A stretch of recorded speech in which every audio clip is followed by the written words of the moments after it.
Courage courage தான் எல்லாத்துக்குமே ஒரு பேஸ். கரேஜ் தான் எல்லாத்துக்குமே ஒரு பவர். அப்படிப்பட்ட அந்த பவர் எதிலிருந்து ஆரம்பிக்கிறது தெரியுமா? நம்மள அண்டர் எஸ்டிமேட் பண்ற நேரத்துல, நம்மள ஒரு ஏளனமா பார்க்கிற நேரத்துல, நம்ம யாருன்னு ப்ரூவ் பண்ணி காட்டணும்னு ஒண்ணு தோணும். நம்ம யாருன்னு காட்டணும்னு ஒரு உத்வேகம் ஒண்ணு வரும். அப்படி ப்ரூவ் பண்ற அந்த பாயிண்ட் எதுல இருந்து ஸ்டார்ட் ஆகுது தெரியுமா?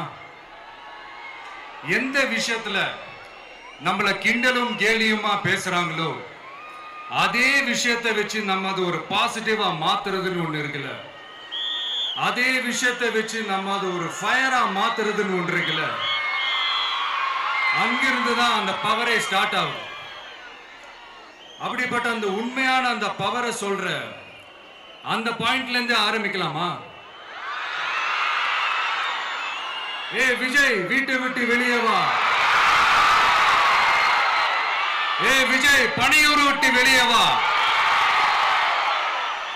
அப்படின்னு சொல்றவங்களுக்கு என் வீடு எதுன்னு தெரியுமா? முதல்ல என் வீடு எங்க இருக்குனாவது தெரியுமா? என சீண்டி பார்க்கறதா நினைச்சு கிண்டலும் கேலியுமா பேசுறவங்களுக்கு நான் சொல்றேன், இந்த தமிழ்நாடு தமிழ்நாடுன்னு சொல்றாங்களே, அது மத்தவங்களுக்கு வேணா ஸ்டேட்டா இருக்கலாம், ஆனா என்ன பொறுத்த வரைக்கும் என் தாய் நாடான தமிழ்நாடு தான் என் வீடு.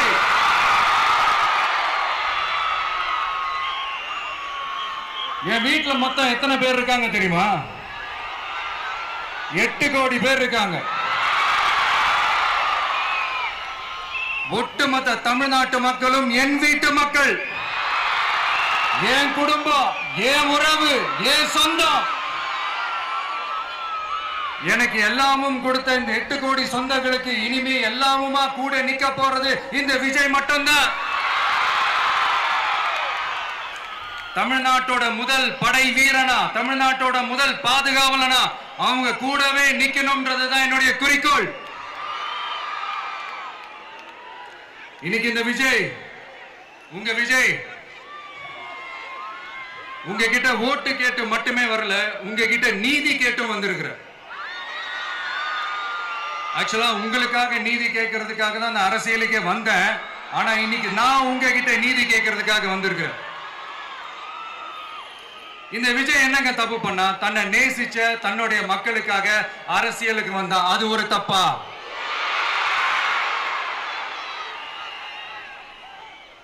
எல்லாத்தையும் ஒதுக்கி தள்ளிட்டு மக்களுக்காக மட்டுமே வந்த அது ஒரு தப்பா?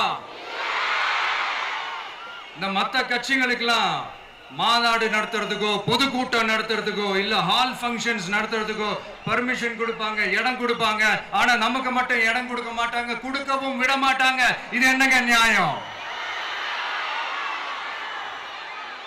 நான் போய் மக்களை சந்திக்கிறதுக்கோ இல்ல மக்கள் வந்து என்ன சந்திக்கிறதுக்கோ ஒரு உரிய இடமோ இல்ல உரிய பாதுகாப்போ மத்த கட்சிகளுக்கு எல்லாம் கொடுப்பாங்க. ஆனா எனக்கு கொடுக்க மாட்டாங்க, கொடுக்கவும் விட மாட்டாங்க. இது என்னங்க நியாயம்? இந்த SOPs சொல்லுவாங்க, அதனுடைய ஃபுல் ஃபார்ம் வந்து ஸ்டாண்டர்ட் ஆபரேட்டிங் ப்ரொசீஜர். ஆனா எனக்கு மட்டும் அது ஸ்டாலின் சார் ஆபரேட்டிங் ப்ரொசீஜர். இது என்னங்க நியாயம்? இந்த விஜய் உண்மையானவன்றது உங்க எல்லாருக்குமே தெரியும். நமக்கு எதிராக சதி செய்யறது யாரு, நமக்கு எதிராக சூழ்ச்சி செய்யறது யாரு, நமக்கு எதிராக பழி போடுறது யாரு, யாரெல்லாம் ஒன்னா சேர்ந்து இதெல்லாம் செய்யறாங்கன்றது உங்க எல்லாருக்குமே நல்லா தெரியும். அதனால என்னோட சொந்தங்களாகிய உங்ககிட்ட வந்து நான் நீதி கேட்காம வேற யாருக்கிட்ட தான் போய் கேட்பேன்?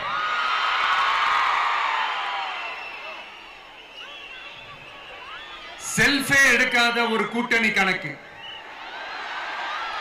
செல்ஃபே எடுக்காத ஒரு அறத பழைய அரித்மெட்டிக் கணக்கு, இதெல்லாம் வேலைக்கே ஆகாது. ஆணித்தரமா அடிச்சு சொல்றேன்.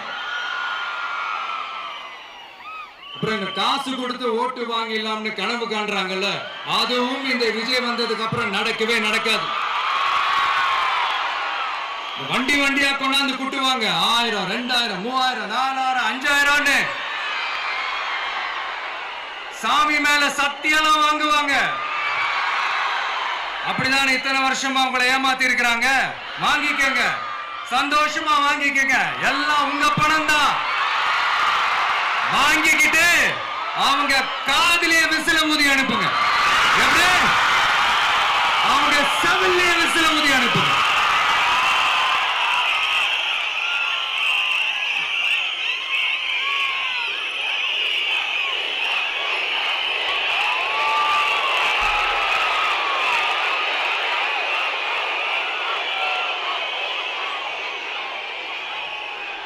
அடுத்து நம்மளுடைய ஜென்சி அடுத்த இளம் தலைமுறையினருக்கும் ஒன்று நான் சொல்லணும்னு நினைக்கிறேன். இந்த பணத்தை கொடுத்து ஏமாத்தி ஓட்டு வாங்குற அந்த கலாச்சாரம் ஒழியணும். பணத்தை கொடுத்து ஏமாத்தினா ஏமாறுவீங்க. உங்களை தான் கேட்கிறேன், பணத்தை கொடுத்து ஏமாத்தினா ஏமாறுவீங்க? எல்லாரும் கொஞ்சம் கையப்படி வைங்களேன் எனக்காக. நான் சொல்றதை கொஞ்சம் ரிப்பீட் பண்ணுங்க. எங்க ஓட்டு எங்க உரிமை.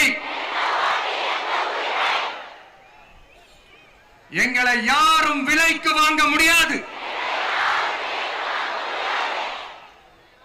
எங்கள் ஓட்டு விசில் சின்னத்துக்கு தான்.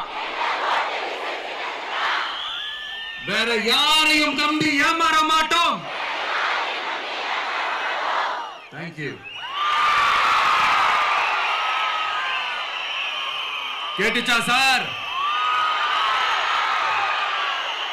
இனிமே நீங்க கொள்ளையடிச்சு வச்சிருக்கிற பணம் எல்லாம் வேஸ்டா போகுது. குப்பையில தான் தூக்கி போடணும். உங்களுடைய இந்த ஊழல் ஆட்சியும் மக்கள் குப்பையில தான் தூக்கி போட போறாங்க. அடுத்து ஒவ்வொரு வீட்டில் இருக்கிற என்னுடைய குட்டி நண்பா நண்பீஸுக்கும் நான் சொல்லணும்னு நினைக்கிறேன்.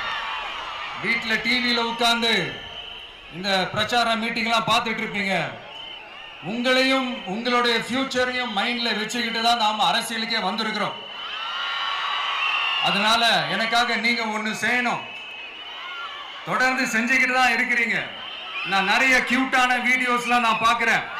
லைக் உங்க அம்மா அப்பா கிட்ட மைக்க நீட்டி யாருக்கு ஓட்டு போடுவீங்கன்னு கேட்டா பின்னாடி இருந்த அந்த பையன், அம்மா விஜய்னு சொல்லுவா, அப்பா விஜய்னு சொல்லுப்பா அப்படின்னு நிறைய அந்த கியூட்டான வீடியோஸ்லாம் பார்க்கிறேன். அதை தொடர்ந்து தயவு செஞ்சு அதை தொடர்ந்து கண்டினியூ பண்ணுங்க. உங்க வீட்டில் இருக்கிற உங்களுடைய அப்பா அம்மா தாத்தா பாட்டி பெரியப்பா பெரியப்பா சித்தி சித்தப்பா அத்தை மாமா ஓட்டு போடுற வயசுல இருக்கிற அண்ணன் அக்கா எல்லாரையும் விசில் சின்னத்துக்கு ஓட்டு போட சொல்லுங்க. விசில் சின்னத்துக்கு ஓட்டு போட வைங்க.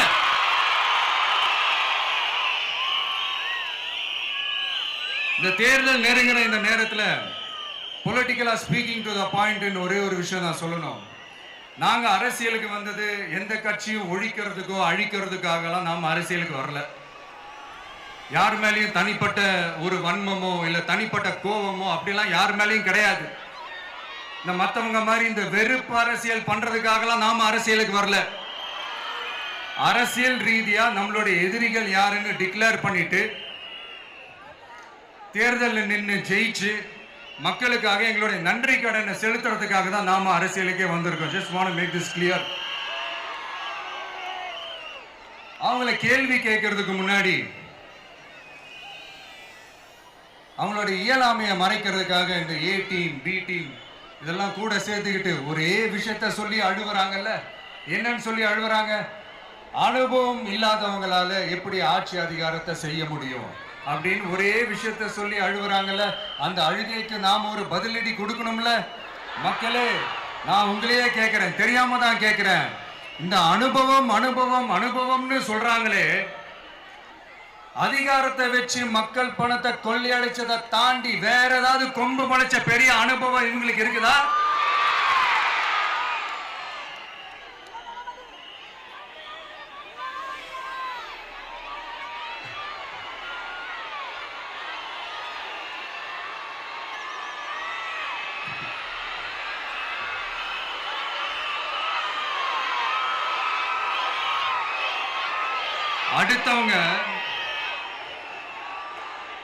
அடுத்தவங்க ஆரம்பிச்ச அரசியல் கட்சியில, அடுத்தவங்களுடைய அட்ரஸ்ல அரசியல்வாதிகளா இருந்துட்டு இருக்கிற இவங்க எல்லாருக்கும் ஒரு சவால். என்ன மாதிரி தனியா, என்ன மாதிரி சொந்தமா ஒரு கட்சி ஆரம்பிச்சு 1% அட்லீஸ்ட் 1% வாக்கு வாங்கி காட்டுற அந்த தில் இருக்குதா, திராணி இருக்குதா? 30 வருஷமா மக்கள் இயக்கமா இருந்து இன்னைக்கு மிகப்பெரிய ஒரு அரசியல் கட்சியா வளர்ந்து இந்த கூட்டணி கட்சிகள் மட்டுமே நம்பி இருக்கிற 75 வருஷ கட்சி, 50 வருஷ கட்சின்னு இன்னைக்கு ஆட்சி அதிகாரத்துல இருந்துட்டு இருக்கிற இவங்க எல்லாரையும் மீறி இன்னைக்கு களத்துல தனியா நின்னு இந்த 2 வருஷத்துல முதன்மை சக்தியா வளர்ந்து 30% தாண்டி இன்னைக்கு மக்கள் ஆதரவை பெற்றிருக்கிற நமக்கு அனுபவம் இல்லையா? உங்களுடைய அனுபவம் என்னன்னு சொல்லட்டுமா? கட்சி ஆரம்பிச்ச அண்ணாவை மறந்தது, கட்சி ஆரம்பிச்ச எம்ஜிஆர் அவர்களை மறந்தது, கட்சியை வளர்த்த ஜெயலலிதா மேடம் அவங்களை மறந்தது. இவங்க எல்லாரும் சொன்ன விஷயங்கள், பேசின விஷயங்கள், எதையெல்லாம் ஃபாலோ பண்ணணும்னு சொன்ன விஷயங்கள் எல்லாத்தையும் மறந்தது. இவங்களுக்கு நமக்கு அனுபவம் இல்லையா? நமக்கு அனுபவம் இல்லதான். கொள்ளை அடிக்கிறதுலாம் எங்களுக்கு அனுபவம் இல்லதான். அதெல்லாம் எங்களுக்கு சுட்டு போட்டாலும் வராது. இந்த கொள்கையை பேருக்கு மட்டும் வச்சுக்கிட்டு நேரடியா சரண்டர் ஆகிறது, மறைமுகமா சரண்டர் ஆகிறது, இந்த மாதிரி அனுபவம் நமக்கு இல்லதான். அதுவும் நமக்கு சுட்டு போட்டாலும் வராது. மக்களை நேசிக்கிற நல்ல குணம் இருந்தா போதும்யா. நல்ல சூப்பரான ஒரு நல்லாட்சி கொடுக்கலாம். நல்லாட்சி கொடுக்கிறதுக்கு மெத்த படிச்ச மேதாவிகளா இருக்கணும்லாம் ஒன்னும் அவசியம் இல்ல.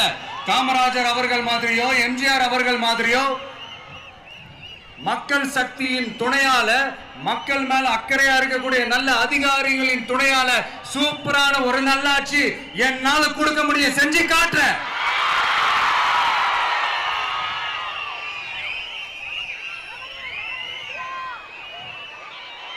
நாலரை வருஷம் ஆச்சு, 4.25 வருஷத்துக்கு மேல ஆகுது. இப்போ ஒவ்வொரு வீட்டு கதவையா தட்டி உங்கள் கனவுகளை சொல்லுங்கள், உங்கள் கனவுகளை சொல்லுங்கள், நாங்கள் அதை நிறைவேற்றி காட்டுறோம். இல்ல, ஸ்டாலின் சாருக்கு மக்கள் சார்பா ஒரு கேள்வி. மக்களுடைய கனவு என்னன்னு உங்களுக்கு தெரியுமா சார்? அது சரி, அவங்க என்ன நினைக்கிறாங்கன்னு உங்களுக்கு தெரியாது, அதுக்கப்புறம் எப்படி அவங்க கனவுகளை பத்தி உங்களுக்கு தெரியும். மக்களோட கனவு என்னன்னு நான் சொல்லட்டுமா சார்? 2019, 2021, 2024 இந்த 3 தேர்தலையும் மக்கள் உங்களுக்கு வாக்களிச்சதுக்கு காரணம் நீங்க மக்களுக்கு ஏதாவது நல்லது செய்வீங்கன்னு நம்பிதான். ஆனா நீங்க மக்களுக்கு கொடுத்த பரிசு மக்களுக்கு பாதுகாப்பே இல்லாத மக்கள் விரோத ஆட்சி. அந்த மக்கள் விரோத ஆட்சியை அகற்றிட்டு அந்த இடத்தில் தமிழக வெற்றி கழகத்தை ஆட்சி பீடத்தில் அமைக்கணும் அப்படின்றதுதான் மக்களுடைய ஒரே கனவு.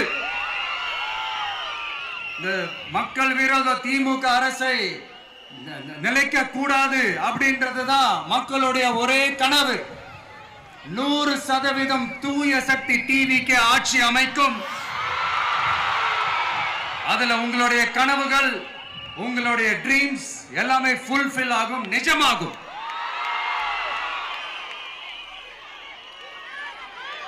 தமிழ்நாடு எப்பவுமே டெல்லிக்கு அவுட் ஆஃப் கண்ட்ரோல் அப்படின்ட்டு ஸ்டாலின் சார் அடிக்கடி சொல்லுவாங்க. ஸ்டாலின் சார் எது எதுலாம் அவுட் ஆஃப் கண்ட்ரோல் இப்ப நான் கொஞ்சம் சொல்லட்டுமா? முதல்ல சட்டம் ஒழுங்கெல்லாம் அவுட் ஆஃப் கண்ட்ரோல், பெண்கள் பாதுகாப்புல அவுட் ஆஃப் கண்ட்ரோல், இளைஞர்கள் வேலை வாய்ப்புல அவுட் ஆஃப் கண்ட்ரோல், மொத்தத்தில் அவரோட ஆட்சியே ஒரு அவுட் ஆஃப் கண்ட்ரோல். இந்த வருஷம் பிகினிங்ல சட்டசபையில பேசும்போது சொல்றாங்க, மக்கள் எல்லாரும் ரொம்ப மகிழ்ச்சியா இருக்கிறாங்க, அதனால நானும் ரொம்ப மகிழ்ச்சியா இருக்கிறேன் அப்படின்னு. மக்கள் சந்தோஷமா இருக்கிறத பார்க்கறது கூட ஒரு சந்தோஷம் தான் சார், அது யாரும் இல்லைன்னு சொல்லல. அப்படி உண்மையிலேயே மக்கள் உண்மையிலேயே சந்தோஷமா இருக்கிறாங்க அப்படின்னா ஏன் சார் விவசாயிகள் போராட்டம் நடக்குது? ஏன் சார் மீனவர்கள் போராட்டம் நடக்குது? ஏன் தொழிலாளர்கள் போராட்டம் நடக்குது? தூய்மை பணியாளர்கள் போராட்டம் ஏன் நடக்குது? அங்கன்வாடி ஊழியர்கள் போராட்டம், செவிலியர்கள் போராட்டம், மருத்துவர்கள் போராட்டம், மாற்றுத்திறனாளிகள் போராட்டம், அரசு ஊழியர்கள் போராட்டம், ஆசிரியர்கள் போராட்டம், இடைநிலை ஆசிரியர்கள் போராட்டம், பகுதி நேர ஆசிரியர்கள் போராட்டம்.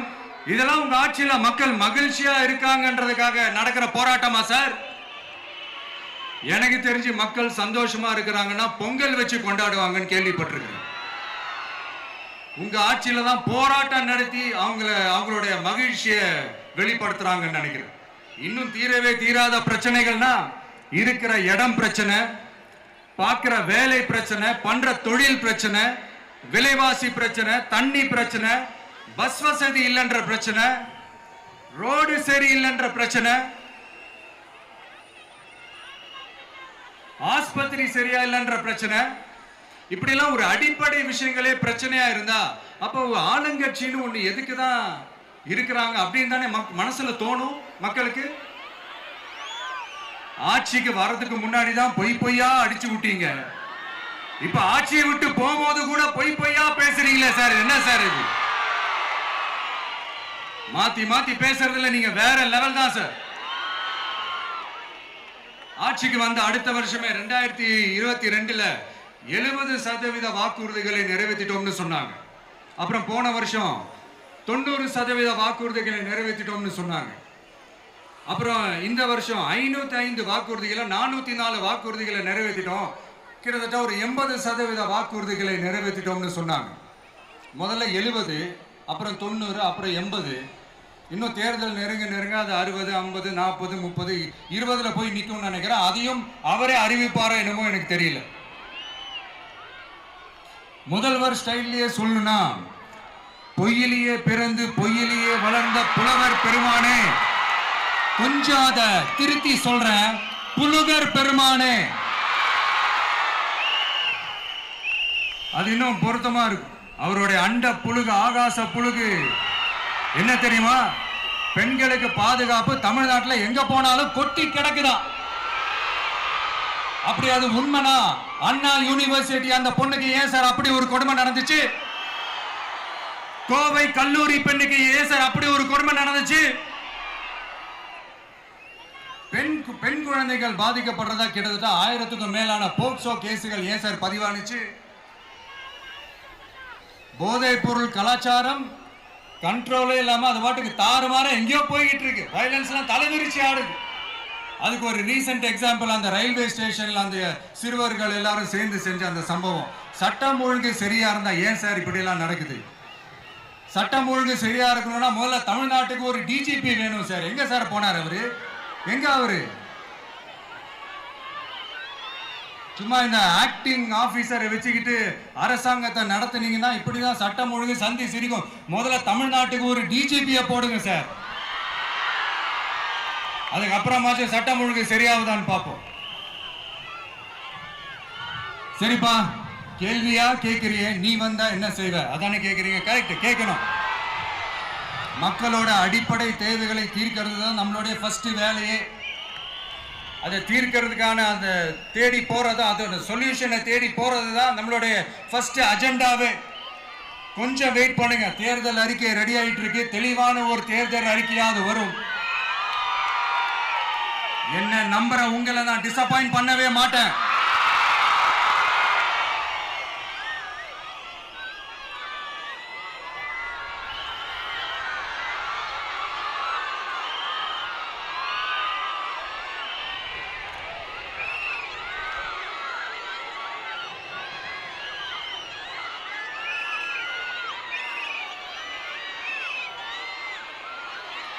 இந்த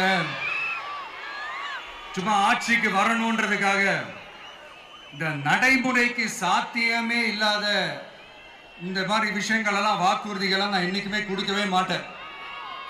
அதே மாதிரி ஆட்சிக்கு வந்ததுக்கு அப்புறம் கூட அவங்க அது தரல, இவங்க இது தரல அப்படின்லாம் பம்மிக்கிட்டு இல்லாம உங்களுக்காக எந்த எக்ஸ்ட்ரீமுக்கும் போய் நான் போராடவும் தயாரா இருக்கிறேன்.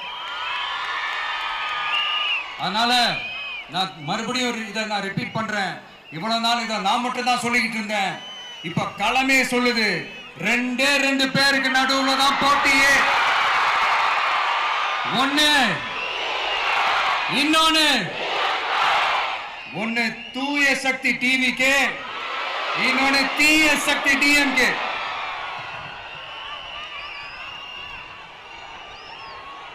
இப்ப நம்ம இந்த எலெக்ஷன் விஷயத்துக்கு வருவோம். விஜய் என்னப்பா இவரை மட்டும் தான் எதிர்க்கிறாரு, இவங்களை எதிர்க்க மாட்டேன்றாரு, அவங்கள பத்தி எதுவுமே சொல்ல மாட்டேங்கிறாரு. இல்ல நான் கேட்கிறேன், இது யாருக்கான எலெக்ஷன்? தமிழ்நாடு சட்டசபைக்கான ஒரு தேர்தல். இப்ப இங்க யார் ஆட்சியில் இருக்கிறா? யாரு பொய்யா வாக்குறுதிகளை கொடுத்து மக்களை ஏமாத்துறது? யாரு மக்கள் விரோத ஆட்சியை நடத்துறது? அப்ப இங்க யாரை அகற்றணும்? இந்த மக்கள் விரோத திமுக அரசை அகற்றணும்னா நம்ம யாரை எதிர்க்கணும்? எதுக்கு தேவையில்லாம பல முறை மக்கள் ஆல்ரெடி டிலீட் பண்ணவங்களை எதுக்கு நம்மளுடைய கான்சென்ட்ரேஷன், நம்மளுடைய டார்கெட் திமுகன்றப்போ டார்க்னஸ் குள்ள எதுக்கு கல்லெறியணும்? இங்க மக்களை விரும்புற விஜய் வேணுமா, இல்ல மக்கள் விரோத ஆட்சி நடத்துற ஸ்டாலின் சார் வேணுமா? அவ்வளவுதான் இந்த தேர்தல். இதுக்கு நடுவுல வேற யாருமே கிடையாது. புரியுதுங்களா உங்களுக்கு? என் நெஞ்சில் குடியிருக்கும் சேலம் மக்களே,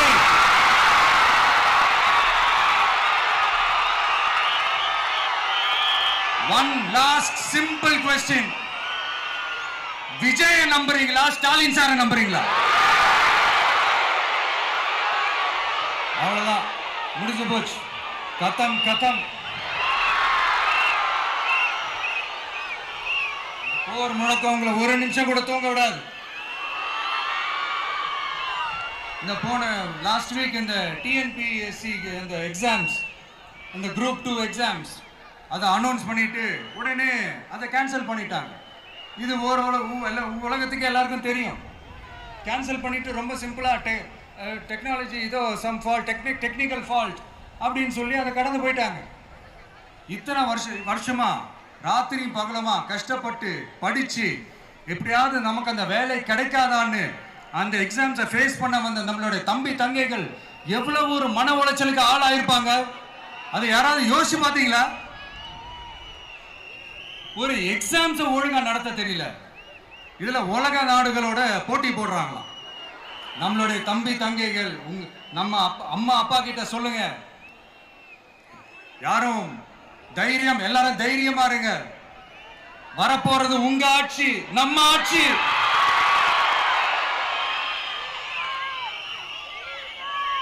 அதனால இந்த மாதிரிலாம் எதுவும் நடக்காம சமூக நீதிக்கான ஒரு நல்ல ஆட்சியை அமைப்போம். இளைஞர்களின் வேலை வாய்ப்புகளை மனசுல வச்சுக்கிட்டு டிரான்ஸ்பரண்டா அதுக்கான ஒரு தீர்வை காணுவோம். நான் விக்கிரவாண்டி மாநாட்டில் பேசும்போது ஒரு பொலிட்டிக்கல் பாம் ஒன்று சொன்னேன், ஞாபகம் இருக்கா? ஆட்சியிலையும் பங்கு, அதிகாரத்திலையும் பங்குன்னு ஒன்று சொன்னேன். இப்போ அந்த பொலிட்டிக்கல் பாம் எல்லா கூட்டணியிலையும் வெடிச்சுக்கிட்டு இருக்கு, தாறுமாற வெடிச்சுக்கிட்டு இருக்கு. ஸ்டாலின் சார்லாம் பதறாரு, ஆட்சி அதிகாரத்துல பங்கெல்லாம் தமிழ்நாட்டில் ஒத்து வராது அப்படின்னு சொல்றாரு. அவங்கள பொறுத்த வரைக்கும் ஜெயிக்கிறதுக்காக மட்டும்தான் கூட்டணி, மற்ற எல்லாத்துக்குமே அவங்க தனி அணி, அவங்க மட்டுமே ஒரே அணி. வெல்வோம் ஒன்றாக, ஆனா வரும் வெல்த் எல்லாம் பார்ப்போம் தனியாக. அந்த வெல்வோம் ஒன்றாக என்றது இதுதான் சீக்கிரட்டே. புரிய வேண்டியவங்களுக்கு நல்லா புரியும் நினைக்கிறேன். உங்களோட நான் இருக்கேன், நம்மளோட நம்ம மக்கள் இருக்காங்க. இதுக்கு மேல என்ன வேணும்? கான்பிடென்டா இருங்க, நல்லதே நடக்கும், வெற்றி நிச்சயம். மீண்டும் சந்திக்கும் வரை நன்றி, வணக்கம்.